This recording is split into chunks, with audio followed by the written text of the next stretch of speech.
Welcome to Young People's Perfecting Training 2024. Let's call upon the name of the Lord 3 times. Oh Lord Jesus! Oh Lord Jesus! Oh Lord Jesus!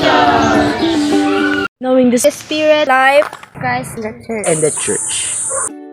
Amen. Praise the Lord that we were not baptized into any kind of religion nor into any club because we were baptized into the body of Christ. Amen. Praise the Lord. We experience the infilling of the Spirit because we are the regenerated believers. We need to be filled with the Spirit so that we may be able to speak for the Lord. The Lord, as His vessels paid with the highest price, we should offer ourselves wholeheartedly for the building up of His church. Amen. Praise the Lord. Man's salvation is for the purpose to contain God for His building up. So we should prepare ourselves likewise. Amen. So, share ko lang po yun dito sa perfecting perfect concept.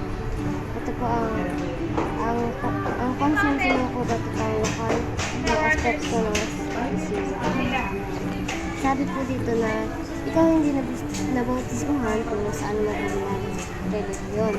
Di anumang sanghan, kundi ikaw ay nabautismuhan kung sa Katolik. So, hindi nga po tayo dumedepende sa religion. Then, sabi po dito na hindi porkit na baptize ka sa iglesia, so iglesia member ka. Then, kaya po tayo nag-baptize upang maging kabilang ng templo ng Panginoon. Sabi nga po sa Mark 16:16, "You who believes and is baptized shall be saved, and he who does not believe shall be condemned." Dito po sa lesson 7 po ay the universal and local aspect of the church. We need to be baptized for us to be saved from our sin and for us to be enter the kingdom of God. We need to be baptized for us to completely enter God's kingdom.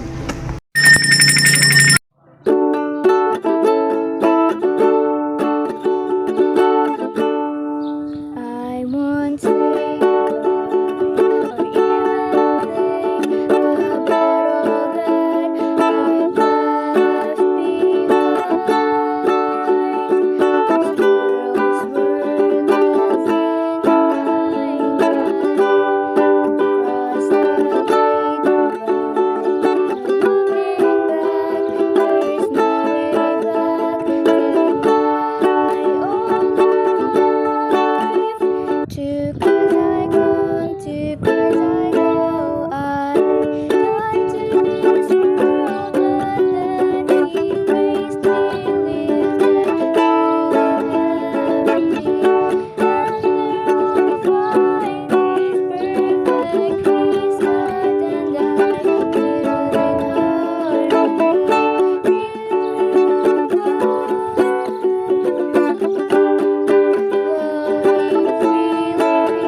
See you on the next Young People Perfecting Training 2025.